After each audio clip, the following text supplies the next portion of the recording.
Well, good morning. I think today we will start with this new chapter on liquid propellant rockets. You know, when we discuss solid propellant rockets, we told ourselves, well, you have a solid propellant which burns, you have a flame near to the surface, and once a solid propellant rocket begins to burn, it is impossible to extinguish it, right. This is what we told, because you have the grain in a case, and once you ignite it, maybe you ignite the grain, which is the grain over here, there is no way you can quench it, it continues to burn. Of course, there are some works which are done to see under what conditions you can stop the burning, and by rapid depressurization you can quench it, but these have not reached the question of being applied, maybe it is not reached a stage of application. Therefore, we say a solid propellant rocket, once it gets started, you cannot control it, it burns and burns, that is about it. Whereas, when we talk of a liquid propellant rocket, we have considered the liquid propellant rockets, we have considered different propellants. After all, I inject a propellant into it, I can always control it, and therefore, there are certain advantages which a liquid propellant rocket will have. Let us examine these things, but to get started with this liquid propellant rockets, I thought let us go ahead and look at nature, and we did examine, when we considered the question of theory of rocket propulsion, we talked of a small insect known as the bombardier beetle, you will recall. What did we tell ourselves at that time? This particular insect is something which is smallish, maybe a centimeter to 2 centimeters or so, and it is somewhat heavy, and we find it all the time at all places. It is sort of unwieldy, it cannot fly that rapidly, and therefore, it is always attacked by insects, and also it is harmless, it does not bite, it cannot fly much, we just pick it up on a piece of paper and throw it out, right, whenever it comes. This particular one known as bombardier beetle, some articles have come out on it in the last 10 to 15 years, and one such article came in the proceedings of the US National Academy of Sciences in 1997, it is volume 94, it runs over 5 pages from 1692 to 1697. You know, the beauty of this is we must be familiar with what happens around us, and this one, as I was telling you, this particular bombardier beetle is attacked by ants, and what does the ant do? It stings us, right, and why do you feel a sting? It injects some formic acid into our system. Formic acid is something like carboxylic acid, and that is why you feel a sting, and that is the same sting which when a bee also stings us, we feel pain because something is injected into us. In fact, the ant in Greek is known as formica because it bites us and injects the formic acid into us, and this same ant also pesters this beetle by stinging it. And what mechanism does this beetle have to escape from it or to get rid of the ant? What it has is, it has one chamber in its stomach wherein it produces hydrogen peroxide. In the other chamber, it produces a fuel like hydroquinone, which is hydrocarbon, and whenever something attacks it, it flexes its muscles and pushes the hydrogen peroxide and hydroquinone into a third chamber. This third chamber is coated with some enzyme, which is a catalyst. Enzyme is something like even when we make the batter for making idli or something, we put some yeast into it and it foams and all that. So also you have this enzyme coated third chamber wherein the two things mix together, and in the presence of the catalyst, the hydrogen peroxide and the hydroquinone, they react and form hot gases, and it squirts it on the ant, and therefore the ant gets driven away, and this is nature's way of protecting this. It is a very unique way of evolution of species. All the species, if you look at Darwin's and all that, it has come through some hierarchy, but this particular insect seems to be different from the other species, but it is very illustrative of something which I will now tell you. Let us go ahead and see what really happens. In one stomach, you create H2O2, hydrogen peroxide. In the other chamber, you create hydroquinone, which is a fuel. When it wants to squirt hot gases out of it, it pushes this hydroquinone, it pushes this hydrogen peroxide into this third chamber, which is coated with enzyme, and it reacts, chemically reacts to form hot gases which it squirts out. Well, the experiments which I told you at the National Academy of Sciences, one Rossini and others have been doing a number of experiments. They take something like a fork here, and they try to place it mimicking the ant, and immediately it squirts out the hot gases. They put this particular intrusion over here mimicking the ant, and it pushes the gas, therefore it is able to squirt the hot gases in the different directions. You put this over here and it squirts out the hot gases in this direction, and so on. I was reminded of this Leonardo da Vinci. He was the painter who lived in the late 16th century, and he made everything. He sort of looked at the birds flying, he tried to construct an aeroplane, he made bridges. Of course, he was a famous painter, you will remember Mona Lisa painting, and all in his life, I think we should remember this, he opened his eyes to the natural world, and he never stopped thinking about why things happened the way they did. And so also, maybe if we had seen this insect long back, maybe we would have seen, yeah, we can have something like an oxidizer, maybe a fuel injected into a chamber, and if you were to see what really happens, let us go back. This is again about squirting, this beetle, this is the prong or something like this, you are making it squirt out in this direction, maybe making it squirt out the hot gases in this direction, and so on. And if you look at what this beetle does, maybe a chamber containing oxidizer, a chamber containing fuel, a third chamber in which it reacts and forms hot gases and squirts it out. Well, a liquid propellant rocket consists just of fuel in a tank, an oxidizer in a tank. You pump the fuel and the oxidizer into a chamber, and how do you pump it? You pump it at high velocities through an injector, maybe you break it up into fine droplets, you vaporize it, which is all happening in the third chamber over here, and then you have combustion taking place and you expand through the nozzle, and this thing of an injector, a combustion chamber and the nozzle is what creates a thrust. It is also known as thrust chamber, and therefore a liquid propellant rocket consisting of all these gadgets is nothing very much different from the bombardier beetle which is there in nature. And therefore I think we should learn to look at nature and understand more about nature, and say now we come to a large rocket. What does the large rocket consist of? This consists of N2O4 as the fuel and N2O4 as the oxidizer, I am sorry, and UDMH as a fuel, and what is done is you squirt out from the tank through pump, you force the N2O4 into the chamber, you force the UDMH into the chamber, make it burn over here, expand it through the nozzle, and this is what a liquid propellant rocket consists of. I show the outer casing of this over here. Maybe you have the N2O4 tank over here inside the casing, you have the UDMH tank at the bottom, you have a series of pumps over here which push the propellant into the chamber, and you got this. Well, this is the liquid propellant rocket, which is very much akin to what is the mechanism by which the beetle generates hot gases. Well, this is all about it. I thought maybe we should at this point in time itself look at few more pictures of this.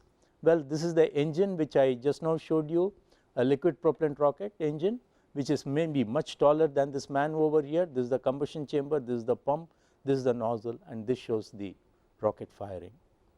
Well, the same engine I show here in a slightly larger one in which I carry more propellant. I have the oxidizer over here, I have the fuel over here, I have the pump over here, pushed it, and it generates thrust through the particular nozzle. Let us take one more example.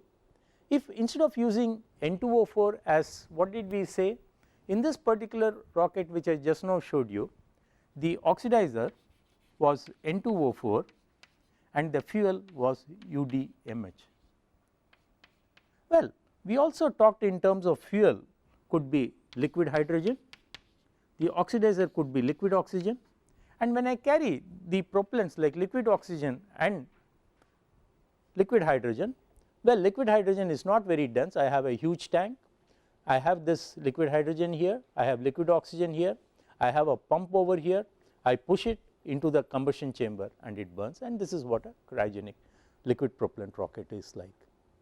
Well, I will cover this particular rocket. I was particular to show this. This is known as an RL-10 engine. This was the first cryogenic engine developed, and this was in United States. This was in the period 1960s. And again here you have the pump mechanism pushing, I did not show the tank over here, pushing the liquid hydrogen, liquid oxygen into the combustion chamber, which is here, and you see the nozzle is a relatively large portion of the liquid propellant rocket. I think this gives us some feel for the sizes which you are talking of. Well, this is all about things which I wanted to show. I show the UDMH N2O4 rocket here. This is the chamber, this is the nozzle, and these are the pumps about it. Therefore, what is it we infer from these few examples which I have just now shown you? All what we infer is, well, in case of a liquid propellant rocket,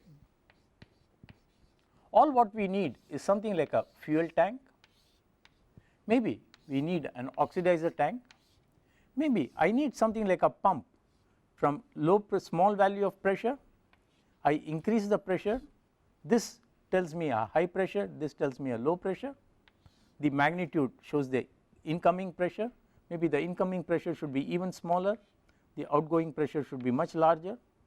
I push it into a chamber, and I cannot just push it, I have to break it up into particulates. That means I have something like an injector which allows the required quantity of propellants to come in, break it into droplets, and I have a chamber wherein reaction takes place, and then I have this huge nozzle wherein I expand the gases. Well, this becomes the liquid propellant rocket. Maybe I have to put some valves here to start the combustion, to stop it whenever I want, and maybe I have, let us say, the liquid fuel over here, the oxidizer over here, and here you have the thing like the thrust chamber over here, wherein high pressure gases are formed and thrust begins to build up. Now, you will immediately ask me a question, why do I have to have pumps in the first place? After all, I have to supply the fuel, why not I supply it, maybe I remove the pumps, I do not need a pump, maybe directly like what when we do an experiment using diesel combustion and an IC engine, I just have something like a overhead tank, maybe on the wall I put a diesel tank and I directly take it and connect it to the IC engine for an experiment. Why not I directly connect the fuel and oxidizer, and maybe to push it through, maybe I can have something like a gas bottle here, a bottle containing high pressure gases, and over here I put a pressure regulator, in which case I reduce the pressure, maybe I have a reduction mechanism, I supply the gases at low pressure over here. In other words, I put a pressure regulator, I have a high pressure source of gas. Why I have high pressure? I can have a smaller gas bottle, and I pressurize the fuel. At high pressure I can send it into the chamber. Therefore, I need not always have a pump, but to be able to understand whether pumps are really required, I need to do a little more exercise on this. Let us see what is required. Let me again replot this. I tell myself I have something like a gas bottle which stores gas at high pressure. I have something like a pressure regulator downstream, and what does the pressure regulator do? Maybe from high pressure I can store gas at maybe 30 MPa, maybe 300 bars to 400 bars, but I do not want such high pressure, therefore I want much lower pressure, maybe 10 MPa or 1 MPa. Therefore, I put a pressure regulator which senses, which will reduce the pressure by the particular opening. It is a feedback control, therefore maybe as it is controlling, it is also connected over here, and then I connect this gas to the fuel tank, to the oxidizer tank, which are full of propellants,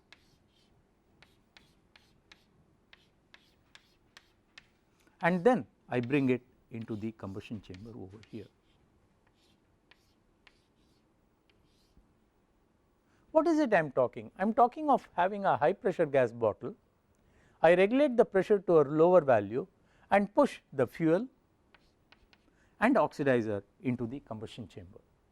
Well, this becomes something like I just use a cold gas, a gas, high pressure gas, and this I call as a regulated gas pressure fed system.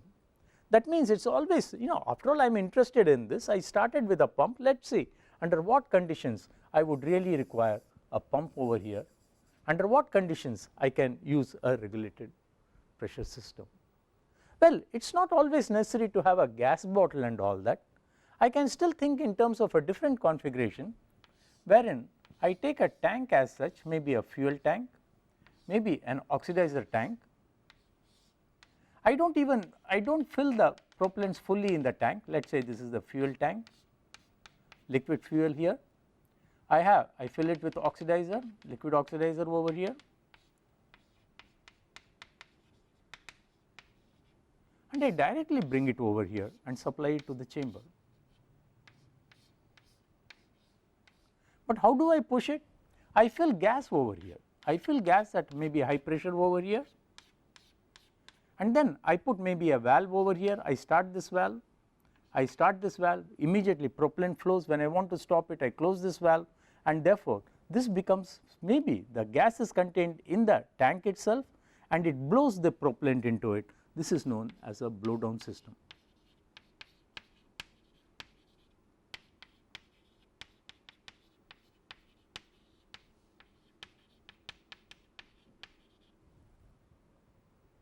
Therefore, what is it I have been talking of? We tell ourselves, in the case of the liquid propellant rockets, we need to supply the propellants. We started looking at the Beetle and told ourselves, well, a pump may be required, but we also told maybe a gas, a cold gas at high pressure is possible. This gas can be directly filled, and what will happen when it blows down? The pressure keeps decreasing, and therefore the thrust keeps decreasing. Whereas if I give something like a regulated gas, I maintain constant pressure over here, and therefore I get a constant thrust. Therefore, the gas fed, high pressure gas fed could either be a blow down mode or in a regulated mode as such. But there are, we can't rule out that this is not required. For instance, if you have a satellite which is sitting in space, let us say inside spacecraft, I will show you the small model which I happen to have of this satellite. Let us say you have the satellite, like INSAT is something like a box structure. It consists of a box, and you have something like the solar sails over here, and since when the light falls on the solar sails, it creates pressure. We will study this method of propulsion towards the end of our classes.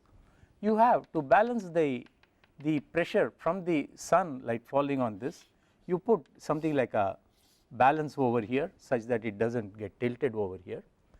When to control the attitude, we had told ourselves we put small rockets on either on the different faces over here. And how do you supply propellant to this? Inside this structure, I put something like a propellant tank, an oxidizer tank.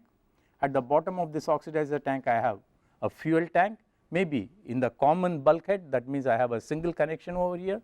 This could be fuel, this could be oxidizer. I could have put some gas pressure over here and make sure that this gas pressure is connected through lines to maybe this rocket over here, maybe this rocket over here, and so on. Whenever I want this rocket, I open this valve and it fires. And this is the model I brought of this particular blowdown mode. And if you are going to see this is how the spacecraft, the INSAT spacecraft looks. See, you have, this is the central box. Inside it there is a chamber in which I have the tank, fuel tank and oxidizer tank, and these red knobs what are shown are things which correspond to the thrusters or rockets, liquid propellant rockets. And what is done is, whenever you want the rocket to be fired, you just open the valve, the tank is already pressurized, the liquid fuel and liquid oxidizer flows into these thrusters and they generate thrust, and that is how you control it. And this is how the liquid propellant rockets are used in spacecrafts also. But there is a problem. Whenever I have fuel and oxidizer and a spacecraft is sort of revolving around at a constant velocity, we told ourselves, well, I have in this frame of reference, it has a centrifugal force which is balanced by the gravity.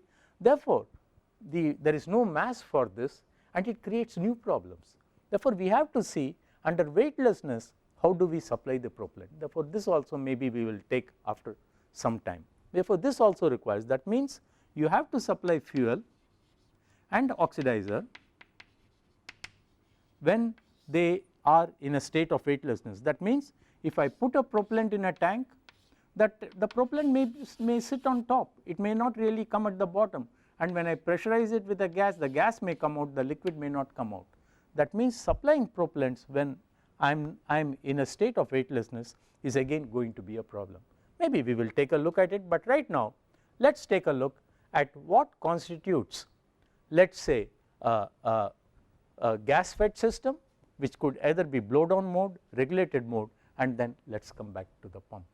Let us see if in between these two anything else is also there. Therefore, to be able to do this, let us first try to find out how much gas, how much of high pressure gas is required.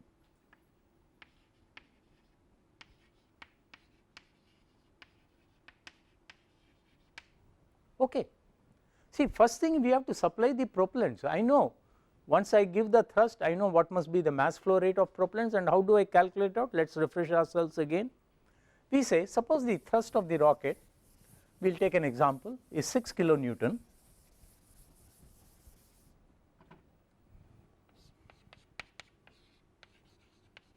Let us say the specific impulse of the rocket is equal to 3000 Newton second by kg. Then I know the mass flow rate of total propellants, fuel and oxidizer, is equal to 6000 Newton divided by 3000, which is equal to something like 2 kg per second. To be able to supply this 2 kg per second, maybe the rocket has to fire for 200 seconds, let us say we take a small firing rocket for a small time of firing, let us say 200 seconds. Then I need to supply a total mass of something like 400 kg during the 200 seconds. We talk of 6 kilonewton, 6000 Newton, this is 3000 Newton per second, 2 kg per second. This is the total mass of propellant which has to be exhausted. I want to know how much gas is required, how much mass of gas. Do I require 1 kg, do I require 100 kg? Because if the gas requirement is large, well, the rocket cannot take off. Let us try to estimate it. And how do we estimate it? We again follow the same figure, but now let us simplify it. Let us simplify this figure and say, well, I have gas pressure, and we also told ourselves, well, gas can be stored at fairly high pressures. Let us plot it out. I have a gas bottle. It contains, let us say, MO kilograms, M0 kilograms of air or gas what is required. I must also find out which gas will do my job well. Let us say it is at a high pressure P0 and at the room temperature T0, because I do not want to at this point in time say I need a hot gas or a cold gas. Maybe when I derive the expression, it will be also clear to us what type of gas is required and what must be the temperature of the gas. What I do from this high pressure source, I put a pressure regulator here and I reduce the pressure from the value of P0, and it must communicate the two tanks I put together. Let us say the total volume of propellant is Vp, and this is what must be supplied to the thrust chamber over here. Let us say the pressure at which I would like to supply is, let us say this is my surface of the thing, I need a pressure Pp over here, Pp let us say Newton per meter square or Pascal, and I reduce the pressure from P0 to Pp in this type of regulator. I reduce the pressure from P0 to the value Pp. Now my point is, how do I find out the value of M0 kg? I think it is a straightforward thermodynamic problem, but before doing this problem, it is also required for us to put some other things down. Let us do a general problem. Let us say at this point in time, when I start the work, I have the quantity of propellant liquid which is available is Vp. When I finish my exercise, the quantity of gas which is available is going to be, I use some gas for pressurization.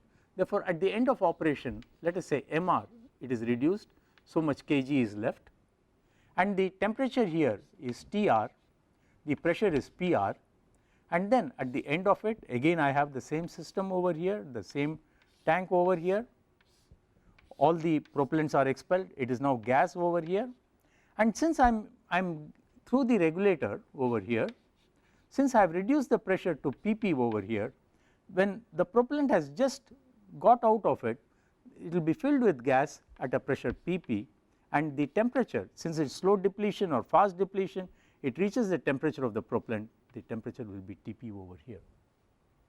In other words, what is it? This is my initial condition, let me make the figure complete.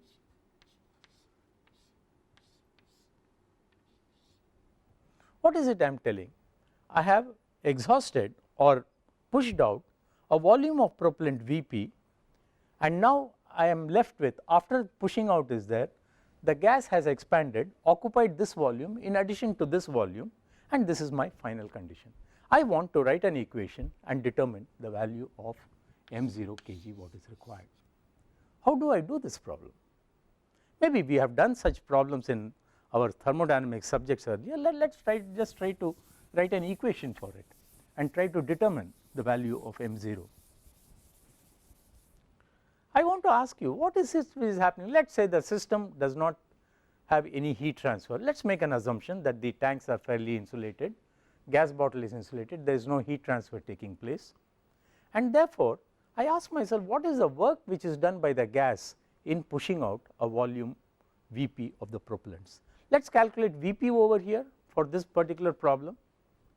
Vp, if I take the density of the propellant to be same as water, density is equal to 1000 kg per meter cube, that is the density of water, 1 gram per cc, and therefore the volume Vp over here is going to be 400 divided by 1000 meter cube, which is equal to 0.4 meter cube, right. In other words, for this rocket maybe I have to get rid of 0.4 meter cube at a given value of pressure. Now, before I complete that problem, let us try to generate an expression and see what is the value. We tell ourselves, supposing I have a system, let us say a system like this. This is my initial state of my gas over here. The final state of my system is this, in which the gas has come from here and moved over here. I tell myself Q is adiabatic, well Q is there, the system does some work at the boundaries, then I can write Q minus W is equal to the change in internal energy, right, for a system. Something is getting in, some work is being done, and the change is what is the internal energy. Therefore, now I need to say, well, I take an adiabatic system, Q is 0, I need to find out the value of W, and I need to find out the value of change in internal energy. Let us write the expressions for these two. The work done by the gas is in expelling the liquids, and therefore what is the value of work? Can we say? Well, I have a constant pressure which is applied over here, the displacement is Vp, the work done is equal to Pp, the pressure, into volume of the liquid. Is it okay? What is the change in internal energy, final minus initial? Well, finally I am left with Mr of the gas over here. We know that du by dt, let us put it down over here, is equal to Cp, where U is the specific internal energy, Cv I am sorry, because, and dH by dt is equal to Cp.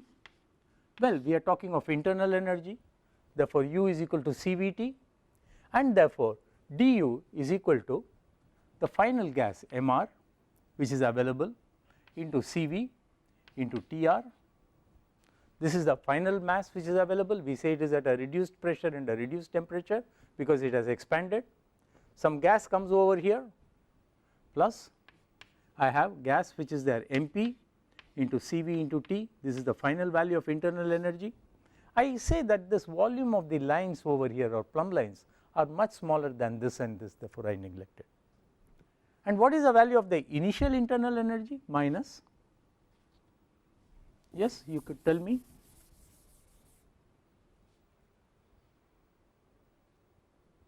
What will be the initial value? Yes, m0 into CV into initial temperature. I need to solve this equation and find out this after knowing that minus W is equal to delta U. Let's find that value.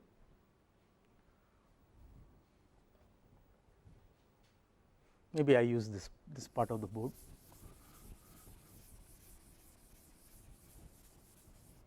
What I have MR into CV into TR plus MP into CV into TP, temperature of the final propellants should have been TP over here, minus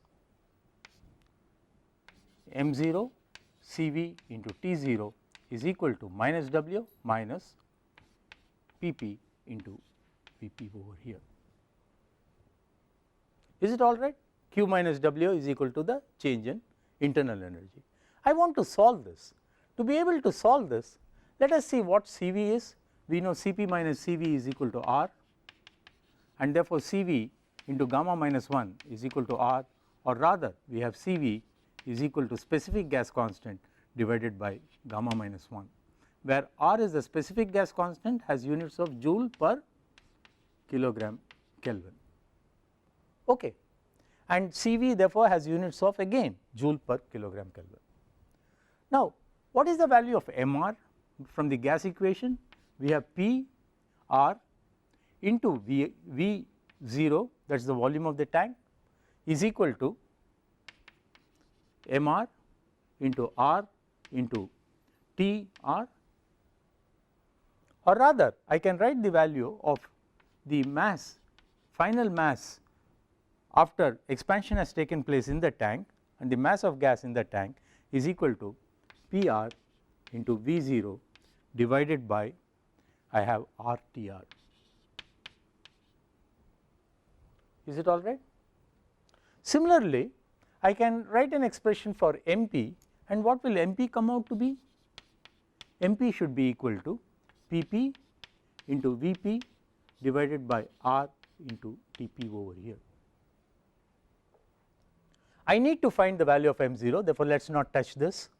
Therefore, let us substitute these two values of Mr, MP and the value of Cv in this expression and try to get the value of M0 coming out.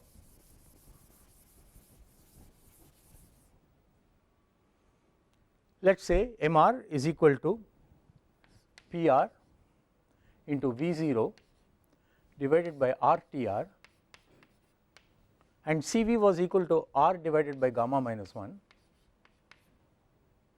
and into Tr,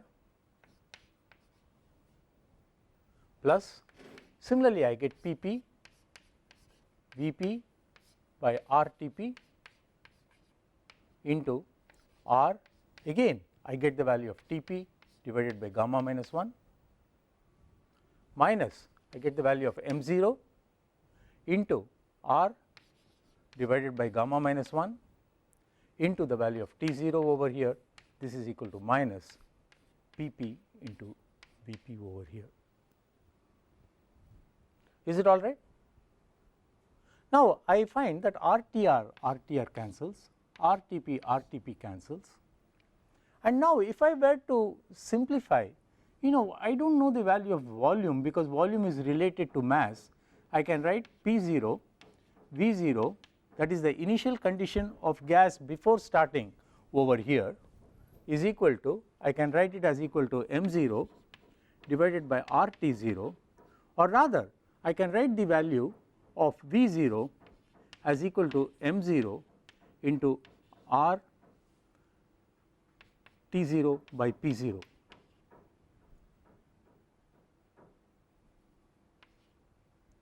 I substitute this expression after a volume is equal to mass into MRT divided by P over here.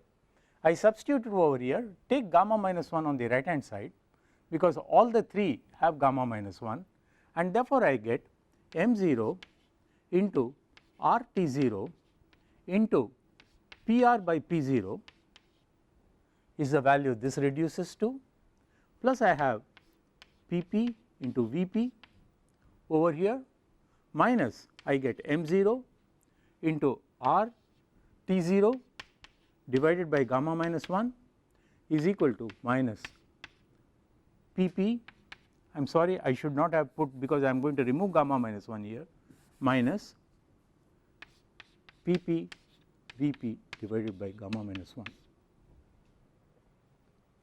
This right hand side now reduces to minus gamma P of P V of P minus P of P into V of P plus, because minus and minus becomes plus. Therefore, immediately this and this gets struck off, and now we are able to get an expression for m0. Let us put it over here.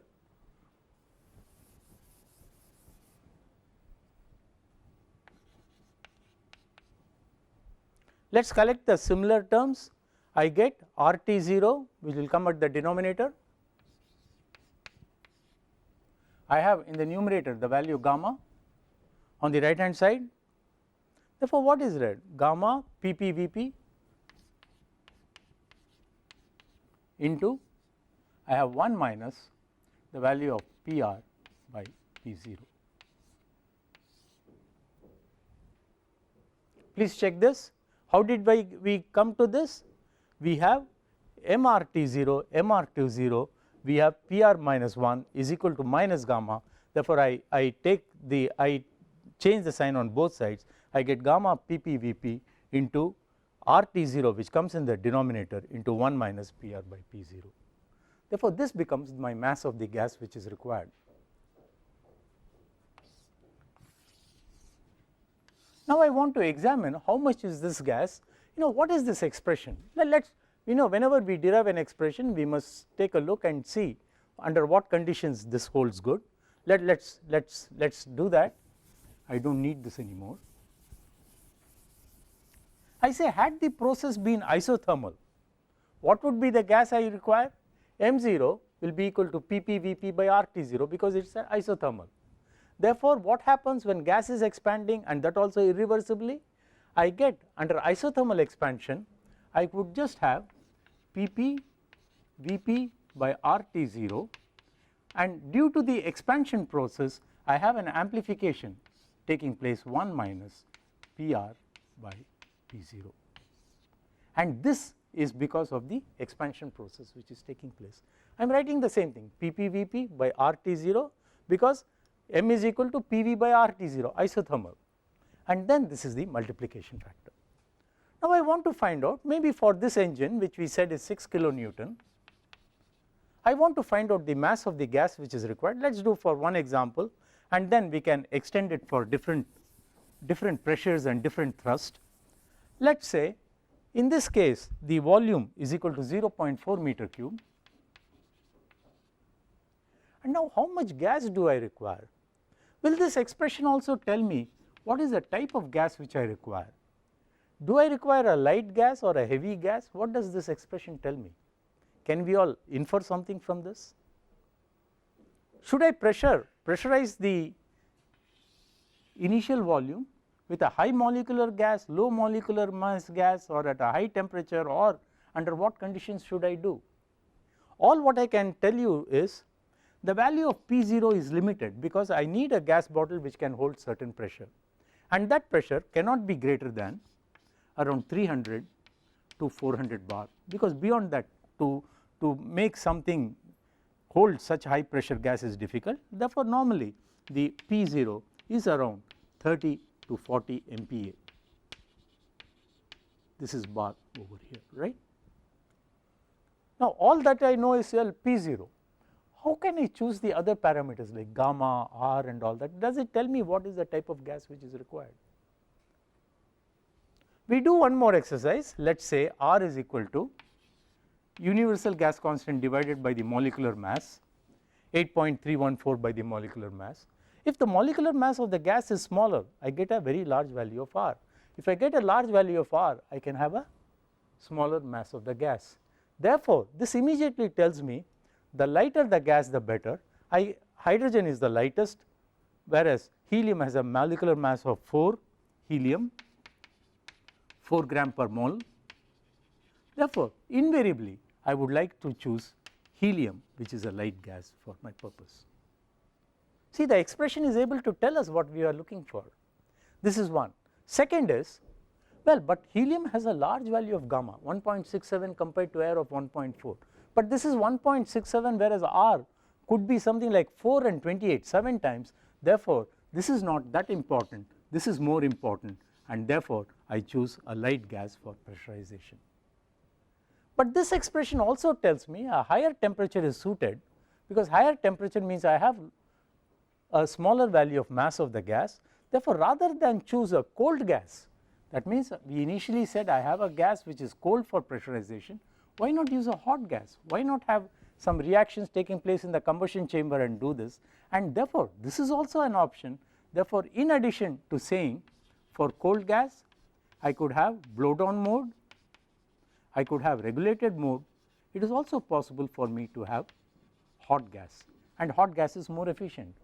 But in practice it has been difficult. Several countries have tried it, but it has not yet found an application. But I think we should keep this in mind.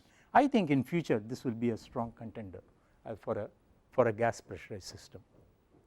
Having said that, let us do a small numerical problem to see what is the amount of gas. We should have some feel whether I need 1 kilogram, whether I need a few grams. Let us say for this rocket, which is requiring a Vp of 0.4 meter cube, let us say the chamber pressure, it is a small chamber pressure, let us say 1 megapascal. If the chamber pressure is 1 pascal, I have to force propellant into it, let us say Pp is equal to 1.2 MPa. Therefore, I say yes, the final pressure, the lowest PR is equal to the supply pressure over here. The volume is known, R for the gas helium is equal to 8.314 divided by 0.004, so much joules per kilogram Kelvin. This is known, and I can calculate the value of mass. And this value of mass for this particular thrust, when the supply pressure is 1.2 MPa, works out to be something like 1.34 kg. Now, I want to slightly change it. I have the same rocket which is developing 6 kilonewton, but the chamber pressure, instead of being 10 bar or 1 megapascal, is now changed to pressure is equal to 10 MPa, and the supply pressure therefore becomes, let us say, 12 MPa, and therefore the quantity of gas becomes directly 10 times, that is something like 13.4 kg, right. Now, if I talk in terms of a thrust which is much larger, maybe 600 kilonewton, the quantity of gas will be very much larger, and therefore we will have much larger quantity of gas. Maybe you should try this as an example, but let me summarize it through slides. And what I do in the next series of slides is, well, this is what we said as a regulated pressure system. This is something like a blowdown system, and we wanted to find the gas. Well, we had the gas bottle, we had the regulator, oxidizer and fuel to supply over here, and we simplified it. This is the initial condition, this is the final condition, and then we went around and said MOU, mass of the gas required, is equal to Pp Vp by RT0 gamma by 1 minus PR by P0, and then we found out that hot gas pressurization is an option, and then now we calculate the value. When I have a low pressure engine of thrust of 6 kilonewton, the chamber pressure is 1 MPa, the supply pressure is 1.2, the mass of gas required is 1.34 kg. When the same 6 kilonewton is operated at a high pressure of 10 MPa, the supply pressure is 12 MPa, the mass of gas becomes, instead of 1.34, I should have written 21.4, maybe somewhere, maybe this factor I had removed. Therefore, it is not 13.4, but it is 21.34. Maybe you all should check it at home.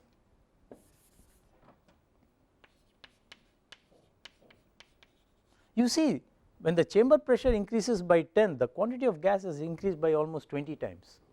Whereas, if I have a high thrust engine of 600 kilonewton, at the same pressure value the quantity of gas required is something like 2000 kg, and therefore, it is not humanly possible to have such amounts of gas being carried in a rocket, and that is where it becomes necessary for us to have something like, let us go back, have something like a pump which can supply the propellants to it, and that is why the necessity of a pump.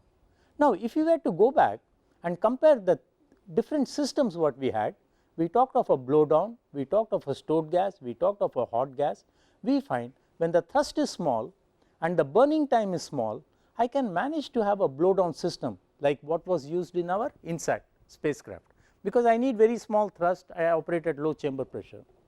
When I want to operate at slightly larger time, slightly larger thrust, maybe something like a regulated gas system is required, but if I want still better maybe a hot gas system, but beyond some thrust and beyond some burning time, I need to operate in this region, which can only be done using turbo pump or a pump system. Therefore, what is it we have been telling ourselves so far? We said, well, the feed system could consist of different events or different possibilities, and what we said is we could have cold gas pressurization, that means I have a gas bottle containing, or something like a hot gas. The cold gas could either be as a blowdown mode or in a regulated mode, but if the duration of the rocket fires for a longer time and if the thrust is large or the chamber pressure is large, I essentially need a pump to take the fuel from the tank into the chamber, and this is what we must remember. Therefore, what is it we do? Therefore, maybe I need a pump system. Now, let us go back and calculate what is the power of the pump which we require in this case. Let us just do that small exercise using the same numbers what we had. Let us take this example. The thrust of the engine is equal to, let us say, 60 kilonewton or 600 kilonewton. This is how that engine was. I showed you UDMH N204 has a thrust of around 600 kilonewton, and I say the specific impulse is equal to 300 Newton second by kilogram. Therefore, my mass flow rate of propellant is equal to something like 200 kg per second. Mind you, keep these numbers, let us have some familiarity for numbers, because we must be able to think in terms of numbers. 600,000 divided by 3000 over here, it is equal to 2, therefore, I have 200 kg per second.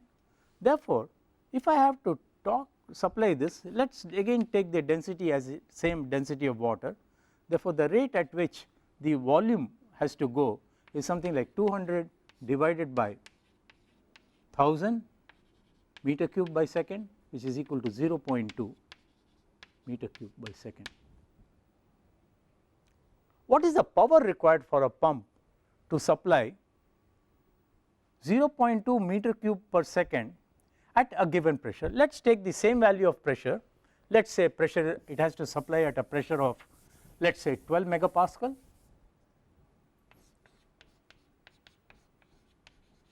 Because the chamber pressure I am talking in terms of 100 bar, the chamber pressure is 10 MPa. What is the work to be done by the pump which is to supply flow rate of 0.2 meter cube per second at a pressure of 12 MPa? If we know, yes, work done, rate of work done is equal to Pp into Vp, and this comes out to be, let us calculate, 12 into 10 to the power 6 into Vp is 0.2 meter cube, that is equal to 2.4 into megajoule per second, which is equal to so much megawatts. Can we have some feel for this number? The power produced in the Ennur plant, which supplies entire electricity to Chennai, is something like 450 megawatt. If we take a super thermal power plant like Ramagundam, it has something like 2400 or 2600 megawatt. That means the power we are talking is enormous. I cannot have a battery or an electrical power which is doing it, and therefore, what we normally do is we need something like a gas generator which can supply work to a turbine, and using the turbine I drive the time, and therefore, it becomes a pump and a turbine, and it is known as a turbo pump. I require another gas source, but to have a dedicated gas source is going to be a problem, and therefore, what we do is we take the fuel, we take the oxidizer, we pump it into it, I remove some fuel from the fuel line, I remove some oxidizer from the line, I burn these gases separately over here, generate hot gases, supply these hot gases into your turbine, generate work which drives the two fuel pump and oxidizer pump and supplies it to the chamber, and the exhaust from the turbine is left out. This is an auxiliary nozzle, which means part of the fuel is used in generating high temperature gases, not very high because a turbine cannot take very high temperatures, and therefore, you leave it to the ambient, and this becomes what is known as a gas generator cycle. That means, I have a pump which is supplied gas through a gas generator, and such type of a feed system is known as a gas generator cycle for feeding propellants, right. I think I will stop here, but all what we did in today's class is we looked at that beetle and said, well, a liquid propellant rocket is quite similar to that. We talked in terms of cold gas pressurization consisting of blowdown, regulated, maybe hot gas pressurization, and then found maybe when my duration of the rocket is little large and my thrust is large or my chamber pressure is large, it is just not humanly possible to carry such huge masses of gas which are required. I need a pump, but then we found a pump demands huge amount of energy. I wanted a gas generator, and this is what we call as a gas generator cycle. In the next class, we will advance ourselves, we will see what are the other cycles which we can use and calculate what is the performance of a rocket corresponding to those cycles, right. And then we will go to the components of a rocket. Well, thank you then, I think that is